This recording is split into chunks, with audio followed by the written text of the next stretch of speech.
Assalamualaikum warahmatullahi wabarakatuh, salam pencerahan. Pemirsa TVmu, kembali saya Windy Faristin menjumpai Anda selama kurang lebih 30 menit ke depan menyampaikan informasi cerdas mencerahkan. Inilah berita dan analisa.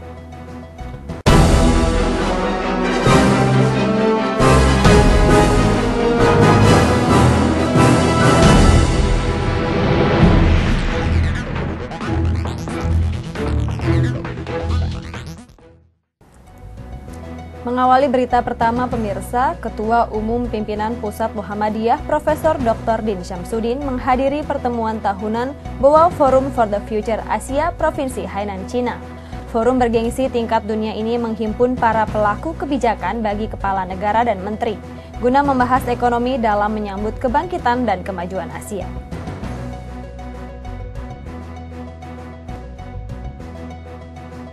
BOAO Forum for the Future Asia yang digelar di Pulau Hainan, Cina, merupakan forum bergengsi tingkat dunia yang digelar untuk mempromosikan potensi negara-negara di Asia guna bersama-sama meningkatkan pembangunan ekonomi di kawasan Asia. Forum tingkat dunia yang dibuka oleh Presiden Cina Xi Jinping ini dihadiri oleh beberapa kepala negara dan para perdana menteri. Turut hadir dari Indonesia, Presiden Joko Widodo yang didampingi oleh beberapa menteri. BFA sebagai organisasi internasional non-pemerintahan dan nirlaba setiap tahun menyelenggarakan konferensi dengan menghadirkan para pemimpin negara asing dan para pebisnis top dari kawasan Asia Pasifik.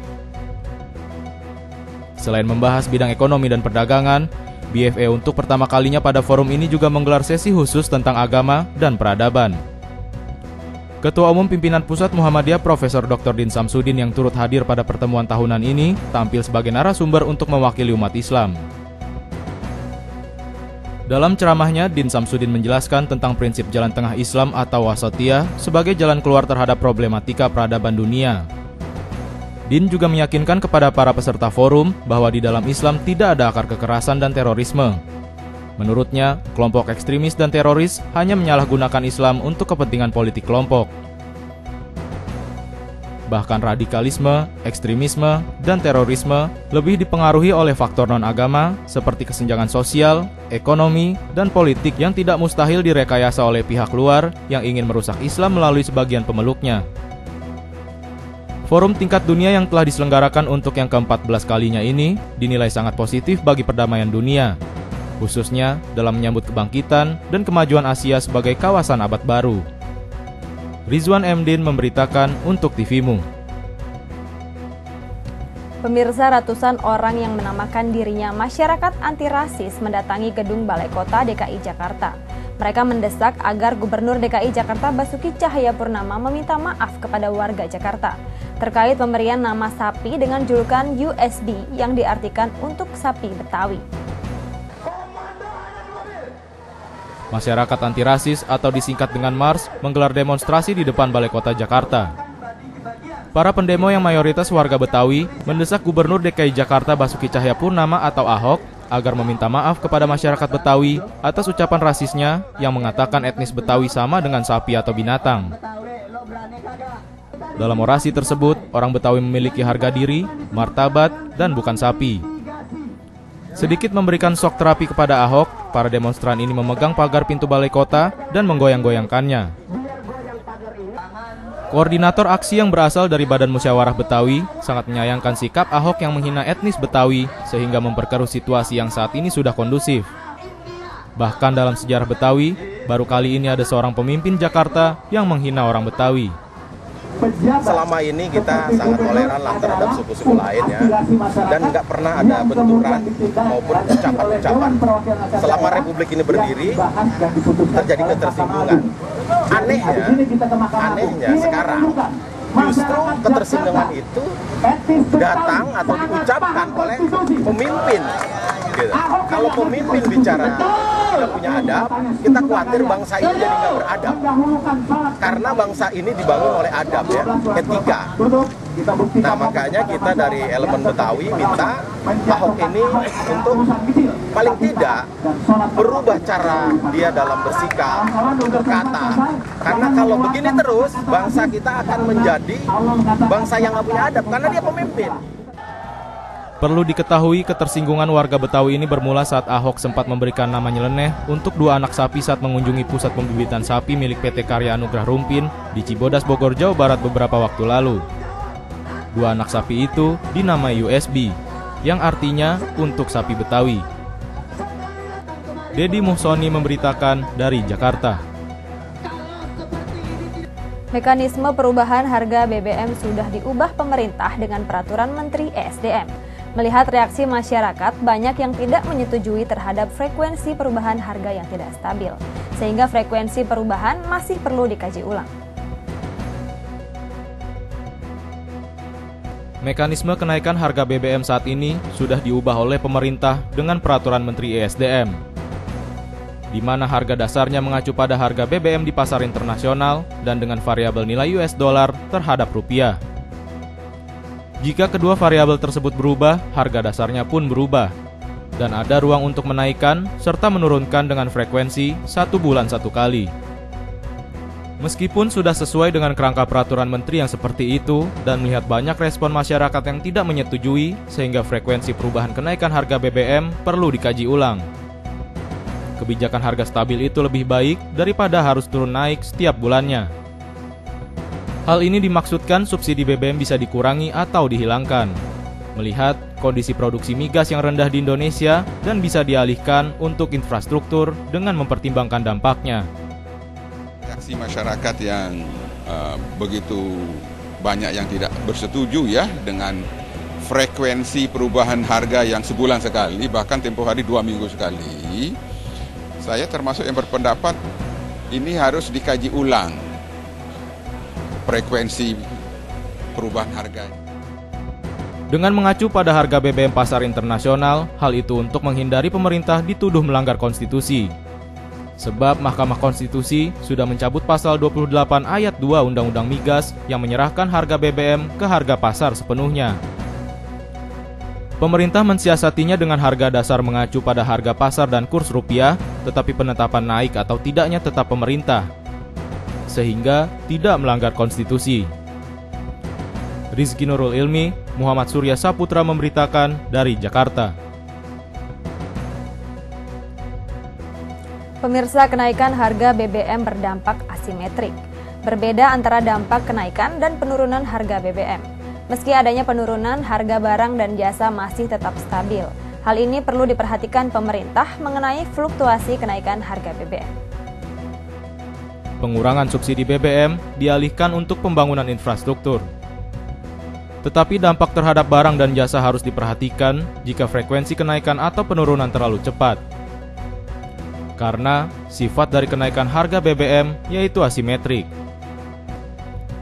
Dampaknya tidak sama ketika terjadi kenaikan atau penurunan harga BBM. Ketika harga BBM naik, barang dan jasa pasti naik. Berbeda ketika harga BBM turun. Meskipun dengan rupiah yang sama penurunannya, harga yang lain belum tentu turun. Ini data yang harus diperhatikan oleh pemerintah, bahwa fluktuasi tidak harus perubahan harga BBM di Indonesia terjadi 2 minggu atau 1 bulan 1 kali. Jauh lebih baik Indonesia menganut sistem harga yang stabil. Misalnya, 1 tahun 1 kali yang ditetapkan pemerintah atau DPR dengan mengacu pada harga dasar. Variabel yang ditentukan oleh harga MOPS dan kurs dolar. Dampaknya terhadap kenaikan harga barang dan jasa perlu kita perhatikan. Kalau frekuensi kenaikan atau penurunannya itu begitu cepat, karena sifat dari kenaikan harga BBM itu dampaknya adalah asimetrik. Asimetrik maksudnya dampaknya tidak sama apabila terjadi kenaikan sama apabila terjadi penurunan. Harga ini ditentukan awal tahun dan harga minyak mentah yang digunakan adalah harga minyak mentah sesuai asumsi di APBN. Nilai dolar setiap rupiah yang dipakai juga sesuai APBN. Sehingga dengan data itu dapat ditentukan nilai rupiah per liternya. Rizky Nurul Ilmi, Muhammad Surya Saputra memberitakan dari Jakarta. Pemirsa, carut-marut pengelolaan migas di Indonesia kini mulai dirasakan oleh masyarakat. Bahkan pakar gas dari Pos Relawan Rakyat atau Posraya menilai banyak penggunaan yang tidak tepat sasaran dan disinyalir ada kecurangan dalam pengelolaan anggaran. Perusahaan Gas Nasional atau PGN, salah satu perusahaan gas milik pemerintah yang dituding melakukan kecurangan soal anggaran. Dalam 8 tahun terakhir ini saja, Posraya mencatat PGN tidak pernah melakukan pembangunan fasilitas pipa transmisi maupun pipa distribusi untuk mempercepat penyaluran gas bumi di beberapa wilayah, termasuk Jakarta. Salah satu pengurus Posko Relawan Rakyat Bidang Energi, Ferdian Hain, bahwa carut-marutnya gas di Indonesia karena tidak ada upaya serius dari pemerintah. Tidak hanya Pertamina yang bermasalah, tetapi PGN lebih mendominasi. Mafia migas masih sangat subur, masih sangat besar di negara kita. Wewenang Petral dipindahkan ke ESC, tidak ada yang berubah, hanya berpindah rumah mafianya saja dari Petral ke ESC, bahwa perlakuannya masih tetap sama. Sekarang pun di PGN seperti itu, bahkan PGN belum tersentuh, makanya ini coba kita ungkap bahwa tidak hanya Pertamina sebagai tempat bermain mafia, tidak hanya SKK Migas, tetapi juga PGN. Jadi kita bersama-sama dengan Bang Ferdian Semaun yang Ketua Umum Posraya ingin membantu pemerintah dalam membongkar praktek-praktek mafia migas ini. Hal senada juga disampaikan oleh Ketua Umum Posko Relawan Rakyat Ferdiansus. Menurutnya, carut-marut migas ini juga ditandai dengan naiknya BBM yang terus-menerus. Bahkan pengumuman kenaikan BBM itu tidak diumumkan langsung oleh Presiden sehingga menimbulkan kecurigaan.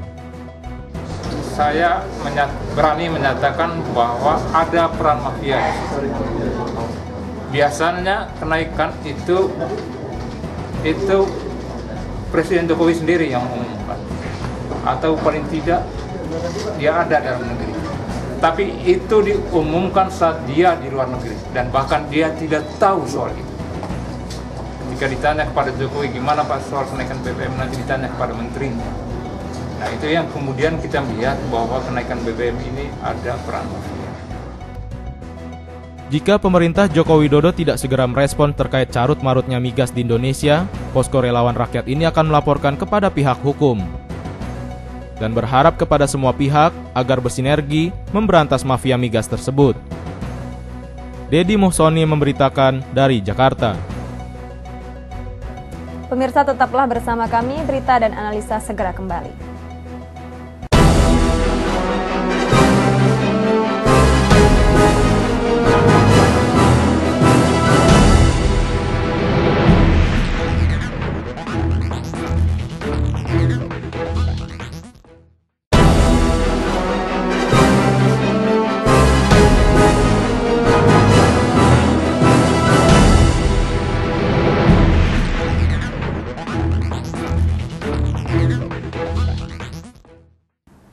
Pemirsa, Car Free Day Minggu pagi di Kota Solo menjadi ajang bagi dalang cilik asal SD Muhammadiyah 1 Surakarta.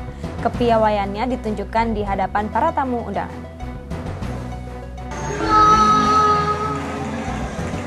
Assalamualaikum warahmatullahi wabarakatuh. Di tengah rangkaian acara penampilan anak-anak dari Sekolah Muhammadiyah se-Ex Karisidenan Surakarta untuk menghibur tamu-tamu dari 11 negara, Vicky Wahyu Hermawan Ramadan, siswa kelas 5 SD Muhammadiyah 1 Surakarta, membuat para penonton takjub dengan kepiawaiannya memainkan wayang di tangannya. Membawakan lakon Gatot Kaca Sroyo, di tengah cerita yang ia bawakan, Vicky juga menyisipkan candaan cerdasnya dalam bahasa Jawa. Selain itu, dia juga menyisipkan tentang nilai-nilai Islam dalam lakon yang ia bawakan. Banyak prestasi yang diraih oleh Vicky selama dia menjadi dalang cilik. Sudah dapat prestasi apa aja? Juara favorit di UNY, Festival Musik Nasional, penyaji terbaik, terus juara MAPSI, juara 1, dah. Selain Vicky, siswa yang lain pun tak kalah hebatnya.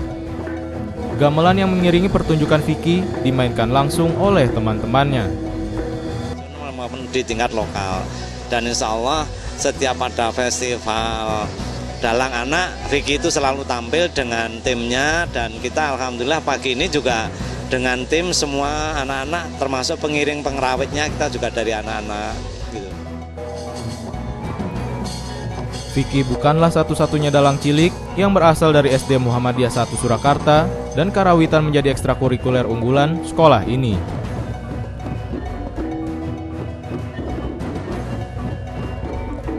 Singgi, Friendly, UMS memberitakan dari Surakarta.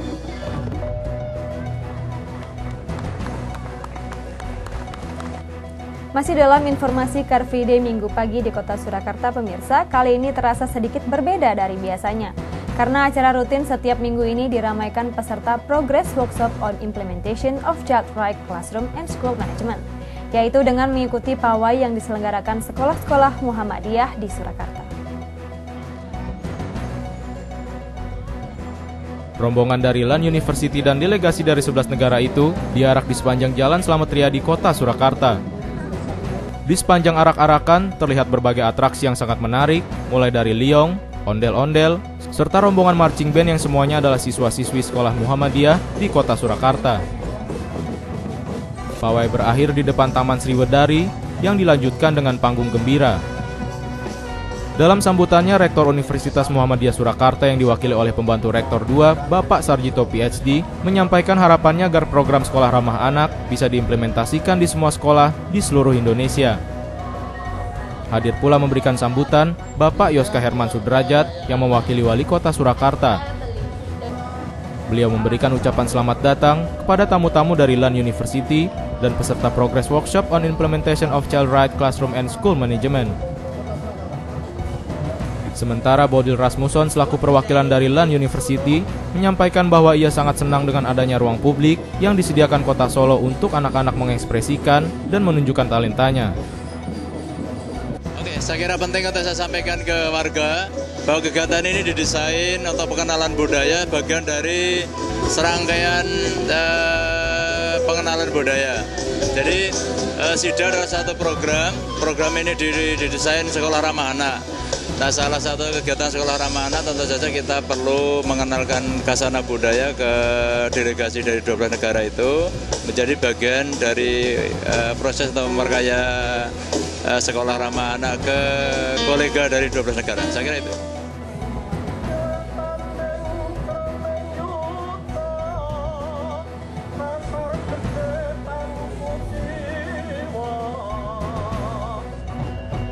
Acara tersebut ditutup dengan sebuah pertunjukan wayang yang dibawakan oleh siswa-siswi SD Muhammadiyah 1 Surakarta.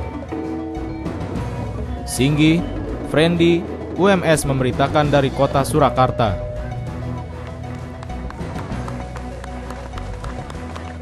Ya pemirsa, kenaikan BBM sebesar Rp500 mendorong kenaikan tarif angkutan kota di Medan. Tanpa izin pemerintah, Organda Medan telah menaikkan tarif angkot di atas 10%. Kenaikan BBM baik premium maupun solar sebesar Rp500 per liternya akhirnya membebani masyarakat luas. Kini, kenaikan BBM itu berdampak luas. Berbagai barang kebutuhan pokok mulai ikut merangkak naik seperti cabai, bawang merah, dan ikan basah. Ternyata tidak hanya itu. Minggu pagi, wartawan TV Mudi Medan mengabarkan kenaikan sudah terjadi pada tarif angkutan kota. Kenaikan tarif di atas 10% dari tarif lama atau sekitar Rp600 untuk per estafetnya tentu saja sangat memberatkan masyarakat, khususnya pelajar dan mahasiswa. Kebijakan Organda ini tentu saja sepihak, karena pemerintah belum memberikan lampu hijau untuk kenaikan tarif angkutan ini. Dari pengamatan tim TV Mudi Medan, kenaikan tarif angkutan kota untuk mahasiswa dan umum naik dari Rp4.600 menjadi Rp5.200 per estafetnya. Sedangkan untuk tarif pelajar mengalami kenaikan dari Rp3.000 menjadi Rp3.500 per estafetnya. Pihak Organda Medan, Montgomery Munte, ketika dikonfirmasi seputar kenaikan ini oleh media, membenarkan pihaknya menginstruksikan kenaikan tarif tersebut. Kenaikan BBM yang diikuti dengan kenaikan kebutuhan pokok masyarakat dipastikan akan menambah penderitaan masyarakat miskin di Indonesia. Saiful Hadi, TVMU, memberitakan dari Medan, Sumatera Utara.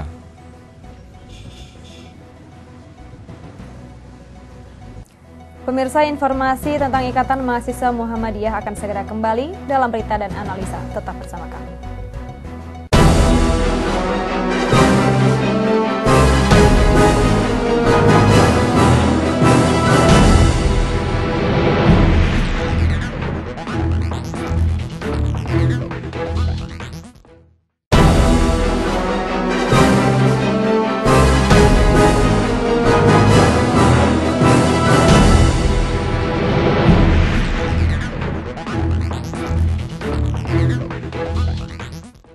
Ya pemirsa, terima kasih Anda masih bersama kami. Ikatan Mahasiswa Muhammadiyah menggelar puncak perayaan Milad IMM yang ke-51. Beberapa tokoh bangsa menyampaikan rasa bangga untuk IMM, satu diantaranya mengenai banyaknya prestasi yang diraih IMM di bidang akademik. Puncak perayaan Milad IMM yang ke-51 diadakan di Gedung Pimpinan Pusat Muhammadiyah, Menteng, Jakarta. Perayaan ini dihadiri oleh beberapa tokoh bangsa antara lain Ketua MPR Zulkifli Hasan, Hakim Mahkamah Konstitusi Patrialis Akbar, dan dihadiri pula oleh Ketua Pimpinan Pusat Muhammadiyah, Dadang Kahmat. Selain itu, juga hadir pula para alumni IMM lainnya, serta ratusan imawan dan imawati dari berbagai daerah se-DKI Raya. Beberapa tokoh bangsa yang hadir memberikan motivasi dan mengucapkan rasa bangga terhadap Ikatan Mahasiswa Muhammadiyah yang turut membentuk akademisi Islam yang berakhlak mulia dan berkemajuan. Selain itu, Ketua MPR Zulkifli Hasan juga memberikan pesan mengenai tantangan pemuda di Indonesia saat ini. Dalam rangkaian acara perayaan Puncak Milad IMM yang ke-51 adalah penghargaan bagi para pendiri Ikatan Mahasiswa Muhammadiyah.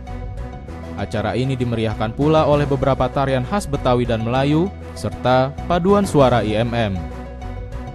Rizky Nurul Ilmi, Muhammad Surya Saputra memberitakan dari Jakarta.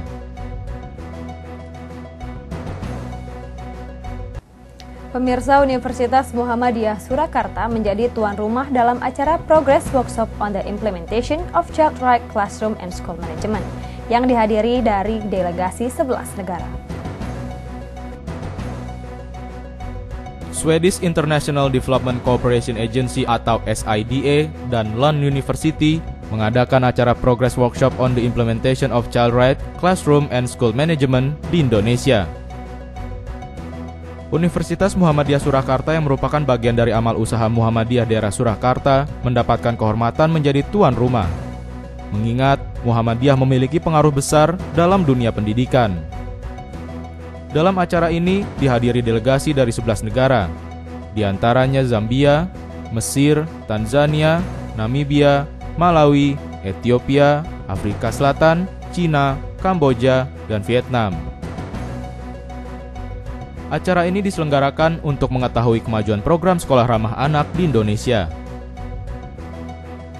SMP Negeri 1 Tempuran Magelang menjadi salah satu sekolah yang pertama dikunjungi oleh Lund University dan delegasi dari beberapa negara pada 26 Maret 2015. Karena SMP Negeri 1 Tempuran merupakan salah satu batch atau contoh dalam program sekolah ramah anak.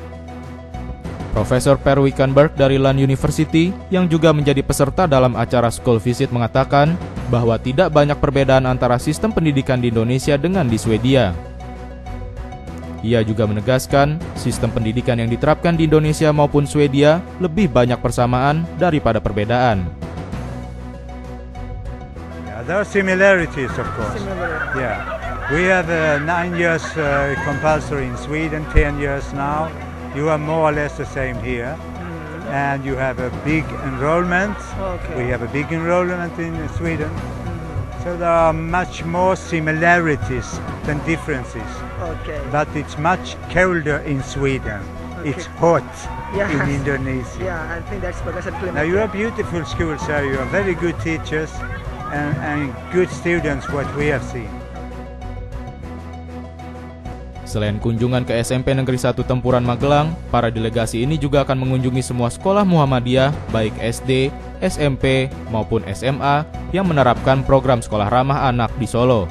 Sekolah ramah anak di sini menerapkan 3 metode, diantaranya provision atau penyediaan semua kebutuhan anak, protection atau perlindungan anak dari segala bentuk kekerasan fisik, verbal maupun psikis, dan participation atau mendorong partisipasi anak untuk melakukan kegiatan positif seperti seni, organisasi, dan budaya. Singgi, Faisal, Frendi memberitakan dari Solo, Jawa Tengah. Pemirsa, di sela-sela padatnya kegiatan para delegasi di Magelang, para peserta menyempatkan mengunjungi salah satu situs warisan dunia, yaitu Candi Borobudur. Berikut liputannya untuk Anda. Para peserta Progress Workshop on the Implementation of Child-Right Classroom and School Management berkesempatan mengunjungi salah satu tempat yang pernah menjadi 7 keajaiban dunia, yaitu Candi Borobudur di Magelang. Peserta nampak antusias saat menapakkan kaki di pelataran Candi Borobudur. Antusiasme mereka semakin bertambah ketika mereka mulai masuk ke bagian utama candi. Karena antusiasnya, mereka tidak menghiraukan teriknya panas matahari di kawasan Candi Borobudur siang itu. Salah satunya adalah Modestus Asipara Evaristus, peserta asal Namibia. Dia sangat kagum dengan bangunan candi serta landscape yang terlihat dari Candi Borobudur. Dia juga mengatakan bahwa dia belajar banyak dari gambar relief yang dijelaskan oleh tour guide. Hal yang sama juga diungkapkan oleh Marta Amutenya, rekan Modestus. Dia juga sangat terkesan dengan megahnya bangunan Candi Borobudur serta indahnya pemandangan yang terlihat dari puncak candi. Very amazing and very interesting. I've never seen of its kind. I've never heard of it.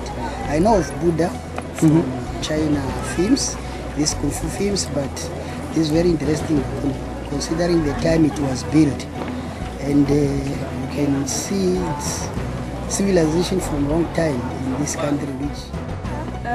This is very nice. It looks good, and it's showing the history, even to the people who are not from Indonesia, and also for the upcoming generation in Indonesia.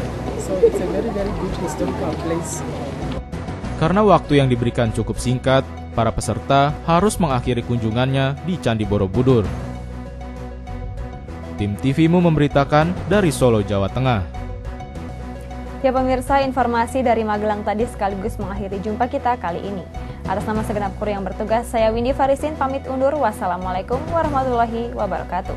Salam pencerahan.